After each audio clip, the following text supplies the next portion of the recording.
पुढे। मौजे वडाचीवाडी तालुका भूम जिल्हा धाराशिव या ठिकाणी जिल्हा परिषद प्राथमिक शाळा वडाचीवाडी व समस्त गावकरी मंडळ यांच्या वतीने आंतरराष्ट्रीय महिला दिन मोठ्या थाटामाटाने साजरा करण्यात आला। यानिमित्त दिनांक 11 मार्च 2026 रोजी गावातील सर्व महिलांचा पुष्पगुच्छ हळदी कुंकू देऊन सन्मान करण्यात आला। त्याचप्रमाणे महिलांचा विशेष सन्मान म्हणून महिलांच्या अंगी असणाऱ्या कलागुणांना वाव देण्यासाठी त्यांचे अंगी असलेले सोप गुण प्रकट होण्यासाठी विविध सामाजिक स्पर्धेचे आयोजन करण्यात आलं होतं।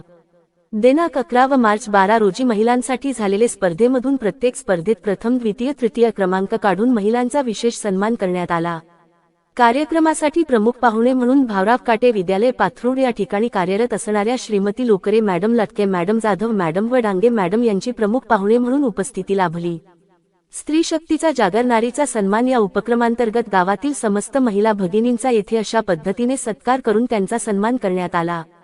यासाठी जिल्हा परिषद प्राथमिक शाळा वडाचीवाडीच्या वतीने कार्यक्रमाचे आयोजन करून सर्व महिलांचा सन्मान करण्यात आला। या दिनाच्या निमित्ताने आदर्श निपुण सखी मातांचा त्याचप्रमाणे अंगणवाडीतर्फे आदर्श सदृढ बालक मातांचाही प्रमाणपत्र देऊन व बक्षीस देऊन सत्कार करण्यात आला। जनहितार्थ न्यूज एक पाऊल पुढे। मुख्य संपादक धनंजय गोफणे। आपल्या परिसरातील बातम्या पाहण्यासाठी चॅनलला सबस्क्राइब करा, व्हिडिओला लाईक करा आणि बेल आयकॉन दाबायला विसरू नका।